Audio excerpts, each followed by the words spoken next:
আমার mental health ভাইয়া এতই ডিস্টার্ব, ওদের কারণে ডিস্টার্ব হওয়ার কোনো অপশনই নাই। মানে পুরা ক্রেডিট গোস টু আমার দুইটা এক্স হাজবেন্ড। মানে আমি ওদেরকে অনেক ক্রেডিট দেই আমার জীবনের আজকের অবস্থানের পেছনে। হ্যাঁ, যে ওরা আমাকে এরকম গেরিলা ট্রেনিং দিয়েছে, মানে দুইজনই মানে মহান থেকে মহান আর কি। মানে যা ওনারা আমার সাথে করেছেন, এরপরে মানে আর কিছু করার এখন বাকি আছে শুধুমাত্র করে ফেলা। তো এখন ভবিষ্যতের বাংলাদেশে আমি মনে করি যে একটা নির্বাচিত সরকার হয়তো এর চাইতে ভালো পারফরমেন্স করবে, এই আশাটা আমি করতে চাই। সো আমি খুবই আশাবাদী যে ফেব্রুয়ারি যে ইলেকশনটা হবে সেটা আসলে সুষ্ঠু হবে। কারণ আমি আসলে সুষ্ঠু নির্বাচন হয়নি এরকম নির্বাচনের সাথে সম্পৃক্ত ছিলাম। আমার আশেপাশে সবাই বলে আমি যা করি সব ভুল, সব ভুল। সেটা ধরেন জীবনের প্রথম থেকে, ছোটবেলা থেকে, মানে আমি ছোটবেলা থেকে বড়ই হয়েছে এটা শুনে শুনে যে এটা কি করলা বাঁধন, এটা তো করা ঠিক হইলো না। বিকজ আমি যখন যেটা করি তখন সেটা সবাই করে এরকম কাজ আমি খুব একটা কখনো করি নাই। আমি সবসময় এমন কিছু করছি যেটা কেউ করে নাই আগে বা করার চেষ্টাও করে নাই, কিন্তু আমি ওটা করে ফেলছি।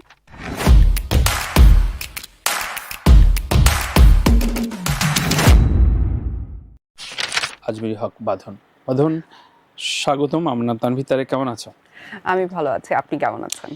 হ্যাঁ ভালো, আড্ডা দিতে ভালো লাগে। আমার মানে মেইল কলিগ আছে, পরিচিত জন আছে যারা আমাকে বলে যে বাঁধন তোমার এই স্ট্যাটাসটা পড়ে অনেক ইন্সপায়ার লাগছে, তোমার এই কথাটা শুনে আমি অনেক ইন্সপায়ার্ড। সো আমি এটা বিশ্বাস করি যে একদম এই যে কোনো বাধায় যে বাধা না, সবকিছুই পেরোনো যায়, এটা তোমার কোর্সটা কি? তোমার এই শক্তিটা কোত্থেকে পাও? আমার কাছে মনে হয় প্রথমত হচ্ছে নিজেকে চেনার যে জার্নিটার মধ্যে আমি ঢুকেছি সেটা আমাকে এক ধরনের শক্তি দেয়। আমার মানে নিজেকে নতুন নতুন ভাবে আবিষ্কার করতে বা নিজেকে নতুন চ্যালেঞ্জের সম্মুখীন করতে। আরেকটা হচ্ছে যে আপনার সততা আপনাকে কিন্তু আরেক ধরনের পাওয়ার দিবে। এইটা আমার কাছে মনে হয় যে আমি ভীষণভাবে সৎ থাকার চেষ্টা করি। আমি আমার কাজের ব্যাপারে সৎ, আমি পার্সোনাল লাইফে অনেক সৎ, এবং সেই জায়গা থেকে আমার কাছে মনে হয় যে এটাও আমাকে অনেক পাওয়ারফুল করে। আমার সেক্ষেত্রে ধরো সততা এবং সৎ কথা বলার ক্ষেত্রে প্রচুর এনিমি তৈরি হয়।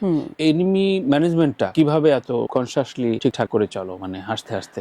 এইটা আসলে কে নিজের শত্রু মনে করছে এটা তো তার একান্ত ব্যক্তিগত ব্যাপার। মানে তার ভাবনাটা, তার ভাবনা এটা এখানে আমি তাকে কিন্তু কিছু করতে পারবো না। আমি হয়তো কষ্ট পেতে পারি, আমি হয়তো কান্না করতে পারি, বা আমি রেগে যেতে পারি। সবচাইতে যেটা আমরা মানে আমাদের এক্সপ্রেশন কি হয়, আমরা কেউ কিছু বললে বা কেউ কিছু আমাদেরকে নিয়ে করলে আমরা প্রথমত আমরা যেটা করি আমরা রেগে যাই। তো তাতে কি হয়, তাতে ক্ষতিটা কিন্তু আসলে আমার হচ্ছে। যে আমার সাথে এগুলো করছেন তার চাইতে যা আমার ক্ষতি বেশি হচ্ছে, বিকজ সে চেয়েছিলই যে আমি যাতে রেগে যাই বা আমাকে যাতে এফেক্ট করে বা ওই সাবজেক্টে ইনভলভ হই। হ্যাঁ, তো যখন আমি আসলে এটা করছি না সেইটা তাকে আসলে ভীষণভাবে আঘাত করে। সেটা কিন্তু আমি যে খুব ভালো মানুষ, আমিও তো মানুষই, মানে আমি যে খুব ভালো এরকমও আমি বলছি না যে আমি ফেরেশতা টাইপ কাছাকাছি সাধু সন্ন্যাসী টাইপের। সো আমার চুপ থাকা বা আমার কোনো রিয়্যাক্ট না করা বা আমি ইনভলভ না হওয়াতে সে যেই পরিমাণে আঘাতপ্রাপ্ত হয় সেইটা অনেক চমৎকার, এবং সেইটার স্বাদ যখন আপনি পাবেন তখন আপনি এই আঘাতটা করতে খুব আনন্দ পাবেন। সো এইটা এক ধরনের, আমি বলবো যে খুব ভালো মানুষই না, কিন্তু আমার বেঁচে থাকার জন্য আমি আসলে এই স্ট্র্যাটেজিটা ফলো করি যে আমি চুপ থেকে এবং আমি কোনো রিয়্যাক্ট না করাতে তাদের যেই কষ্টটা হয়, তাদের যে মানে রাগটা হয়, ক্ষোভটা হয়, সেইটা আমাকে আনন্দ দেয়। মানে ঝিনুক তুমি নীরবে সহ। প্রথমে আমি ভূমিকাতে বললাম যে বিভিন্ন সময়ে প্রাসঙ্গিক থাকে। দুই ধরনের শিল্পী থাকে সমাজে, যে সমাজ শুধুমাত্র নিজের কাজে নিজের পেমেন্টটা, নিজের বৈষয়িক বিষয় কতটা ইয়ে হবে, হয়তো প্রেম 4টা-5টা গুলো আত্মকেন্দ্রিক, কিন্তু তুমি আসলে সবকিছুতে খুব ভোকাল। তো এটা কি কখনো মনে হয় যে না, এত ভোকাল হয়ে আমার লাভটা কি, একটু ব্যাকফুটে থাকলে ভালো হতো? তোমার পরিবার, তোমার বন্ধু বান্ধব কি কখনো বলে, মানে কখনো মনে হয় যে না ঠিক আছে, নাকি তুমি এমনই? কি মনে হয় তোমার? আমার আশেপাশের মানুষ আমাকে নিয়ে কি বলে সেটা আমি আসলে খুব বেশি বদার করি না, কারণ আমি এটা বদার না করতে শিখেছি। সময়ের সাথে আমি এই শিক্ষাটা নিজেকে দিতে পেরেছি যে কে কি বলল সেটা দিয়ে আমার কর্ম বা আমার কথা নির্ধারিত হবে না। সো আমার কথা আমার কাজ নির্ধারিত হবে আমার বুদ্ধি, আমার শিক্ষা, আমার মনন, এগুলো দিয়ে।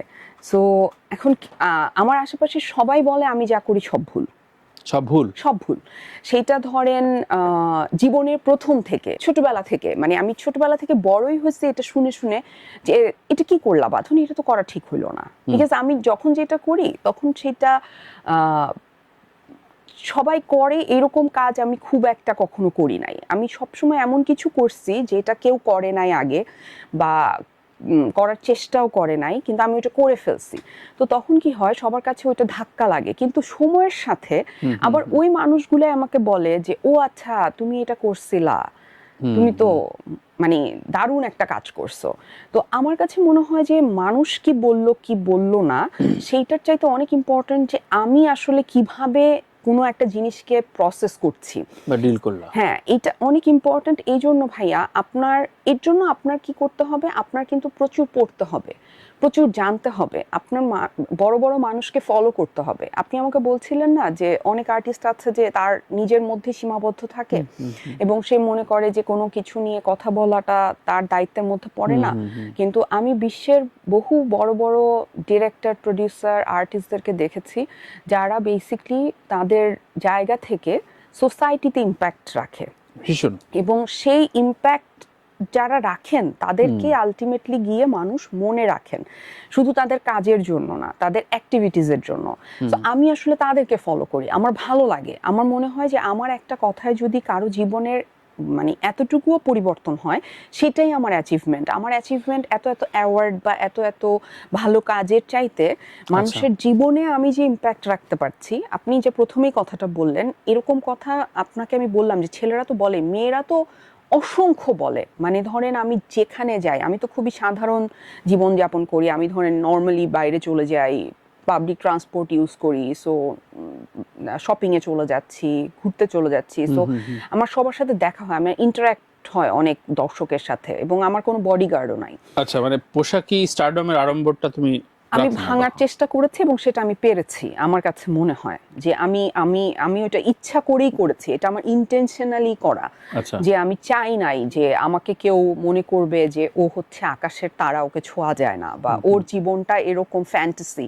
মানে আমার মনে হচ্ছে আমার জীবনটা আরেকটা সাধারণ মেয়ের জীবন যাতে কানেক্ট করতে পারে আমার জীবনের সাথে, এবং সেটা আমি সফল হয়েছি। সো সেইটাতে আমি অনেক হ্যাপি ভাইয়া, এবং এটা নিয়ে আমার কোনো দুঃখ নাই। সবসময় প্রাসঙ্গিক থাকা, ধরা যাক সর্বশেষ যে ছায়ানটে দাঁড়ানো নিয়েও হয়তো তোমার কলিগ বেশ কয়েকজন লিখলো, এবং আমি দেখেছি প্রতি 2 সপ্তাহ অন্তর অন্তর তুমি ওদের সাবজেক্ট, সেটা হয়তো নাম লিখে বা না লিখে, তো এগুলো নিশ্চয়ই তোমার কানে যায় বা অনেকে স্ক্রিনশট পাঠায়, তোমার কাছেও পড়ে, কিন্তু বুঝে বললে যে চুপচাপ থাকা, কোনো প্রতিক্রিয়া না জানানো, কখনো ডিস্টার্ব হয় না? মানে মানসিকভাবে মেন্টাল হেলথে অসুবিধা হয় না? যে আমার মেন্টাল হেলথ ভাইয়া এতই ডিস্টার্ব, ওদের কারণে ডিস্টার্ব হওয়ার কোনো অপশনই নাই। মানে পুরো ক্রেডিট গোস টু আমার 2টা এক্স হাজবেন্ড।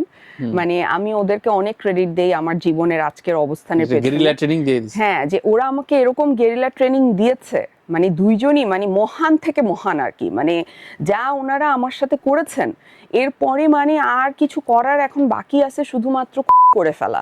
মানে এইটা ছাড়া যে শুট করে দিল কিংবা এসে ফেললো, এইটা করা ছাড়া মানে বাকি আর কিছু রাখেন নাই তারা দুইজন। সো তাদের কাছে আমি অনেক গ্রেটফুল যে তারা আমাকে আজকে বাঁধন হতে অনেক হেল্প করেছে, এবং আমি এটা মিন করে বলছি। মানে এটা মানে এরকম না যে আমি এটা মানে সার্কাজম করছি বা আমি মানে জাস্ট তাদেরকে ছোট করার জন্য বলছি, বাট তারা আমাকে ভীষণভাবে মানে আমাকে হেল্প করেছে আজকের বাঁধন হতে। বাংলাদেশ নিয়ে এখন তোমার ভাবনাটা কি? মানে কোন অবস্থানে আছে তোমার ভাবনায় বাংলাদেশটা এখন? আমাদের যে অন্তর্বর্তীকালীন সরকার যেভাবে কাজ করছে, সেভাবে বাংলাদেশের যে সিচুয়েশন আসলে তৈরি হয়েছে রিসেন্ট মানে গত 1-1.5 বছরে, সেটা ভয়াবহ। তো এখন ভবিষ্যতের বাংলাদেশে আমি মনে করি যে একটা নির্বাচিত সরকার হয়তো এর চাইতে ভালো পারফরমেন্স করবে, এই আশাটা আমি করতে চাই। সো আমি খুবই আশাবাদী যে ফেব্রুয়ারির যে ইলেকশনটা হবে সেটা আসলে সুষ্ঠু হবে, কারণ আমি আসলে সুষ্ঠু নির্বাচন হয়নি এরকম নির্বাচনের সাথে সম্পৃক্ত ছিলাম। সো আমি জানি যে কিভাবে আসলে এই মেকানিজমগুলো হয়, কিভাবে ইঞ্জিনিয়ারিংগুলো হয়, আমি দেখেছি নিজের কাছে, একদম কাছে থেকে। সো আমি চাই না যে এরকম কিছু ঘটনা এইবার ঘটুক। আমি চাই এইবার একটা নিরপেক্ষ, সুষ্ঠু, শান্তিপূর্ণ নির্বাচন হোক এবং একটা নির্বাচিত সরকার মেবি এই সরকার যেরকম পারফর্ম করেছে তার চাইতে বেটার পারফরমেন্স করবে।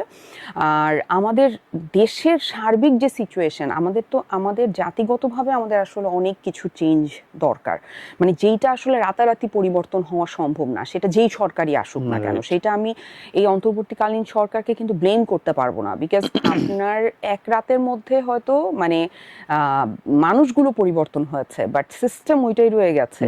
আর শুধু মাথার মানুষগুলো চেঞ্জ হয়েছে, কিন্তু ভিতরের যে মানুষগুলো ছিল তারা তো ওই মানুষগুলোই রয়ে গেছে, তারা তো ওই করাপ্টেড সিস্টেমটাকেই আসলে মানে ধারণ করে। সো আপনি তাদেরকে কিভাবে ঠিক করবেন?